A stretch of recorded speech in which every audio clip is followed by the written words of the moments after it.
আসসালামু আলাইকুম। আমি ডাক্তার সরোয়ার, হোমিও কনসালটেন্ট। আজকে আপনাদের সামনে আলোচনা করব মা বোনদের জরায়ুতে কেন ক্ষত বা ঘায়ের সৃষ্টি হয়। ক্ষত বা ঘায়ের সৃষ্টি হওয়ার পেছনে অনেক ক্ষেত্রেই মা বোনটাই দায়ী থাকেন। যদি এই ব্যাপারে সতর্ক থাকেন তাহলে অবশ্যই আপনারা ভালো থাকতে পারবেন। প্রথমত, আপনারা যদি ঘন ঘন বাচ্চা নেন তাহলে আপনাদের এই সমস্যা হতে পারে। 2 নাম্বার, অল্প বয়সে বিয়ে হলে এই সমস্যা হতে পারে।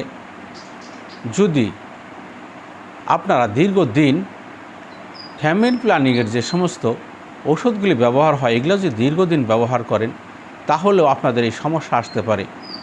অনেক ক্ষেত্রে দেখা যায় অনেক মা বোনেরা ওষুধ খেয়ে মিন্সের নিয়মকে পরিবর্তন করেন, কখনো আগায় নিয়ে আসেন, কখনো পিছনে নিয়ে যান।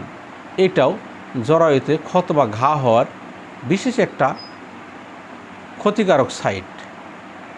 আবার অনেকে দেখা যায় বারবার আপনারা বাচ্চা অ্যাবর্শন করতেছেন বা এমআর বা ডিএনসি করতেছেন।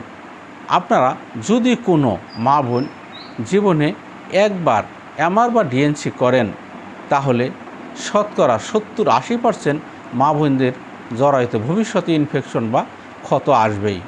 আর যদি 2 বার করেন তাহলে তো নিশ্চিত স্ট্যাম্পে লেখা দেওয়া যায় যে ভবিষ্যতে আপনার জরায়ুতে ক্ষতের সৃষ্টি হবেই। কাজেই এই ব্যাপারে আপনাদের সতর্ক থাকা উচিত এবং মিন্সের টাইমে আপনাদের বা মিন্সের আগে পরে যে কোনো সময় হোক সবসময় পরিষ্কার পরিচ্ছন্নতা অবলম্বন করা উচিত। এই ক্ষেত্রে যদি আপনারা পরিষ্কার পরিচ্ছন্নতা অবলম্বন করেন তাহলে আপনারা ভালো থাকতে পারবেন। আর যে পরিষ্কার পরিচ্ছন্নতা রক্ষা না করেন তাহলে এইখানেও এই সমস্যা আসতে পারে।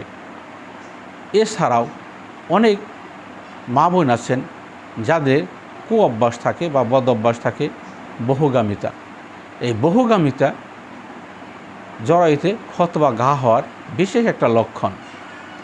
এছাড়াও যদি আপনারা দীর্ঘদিন কন্ডোম ব্যবহার করেন সেইখান থেকেও এই সমস্যা আসতে পারে।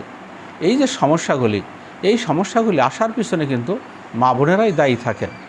আর বর্তমানে আধুনিক এই যুগে দেখা যায় যে বেশিরভাগ ক্ষেত্রেই যৌন মিলনের সময় বিভিন্ন উল্টাপাল্টা পজিশন আপনারা ব্যবহার করেন।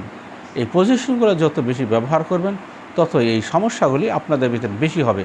কারণ ওই জায়গাটা খুব নরম জায়গা। এই নরম জায়গায় যে কোনো প্রেশার পড়ে তখনই ওখানে কোনো ক্ষতের সৃষ্টি হতে পারে। আর ক্ষতের সৃষ্টি হলে ভবিষ্যতে সেইখানে থেকে এইখানে কোনো ঘায়ের সৃষ্টি হবে এবং পরবর্তী এখানে ক্যান্সারের রূপ নিতে পারে। কাজেই আপনাদের যদি এই ধরনের কুঅভ্যাস আপনারা বাদ দিতে পারেন তাহলে অনেকাংশেই আপনারা ভালো থাকতে পারেন। তারপরেও যদি কেউ এই সমস্যায় জড়ায় যান চিকিৎসার জন্য যোগাযোগ করতে পারেন। প্রতি ভিডিওতে আমার ফোন নাম্বার দেওয়া থাকে। আজকের মতো বিদায় নিচ্ছি। আসসালামু আলাইকুম।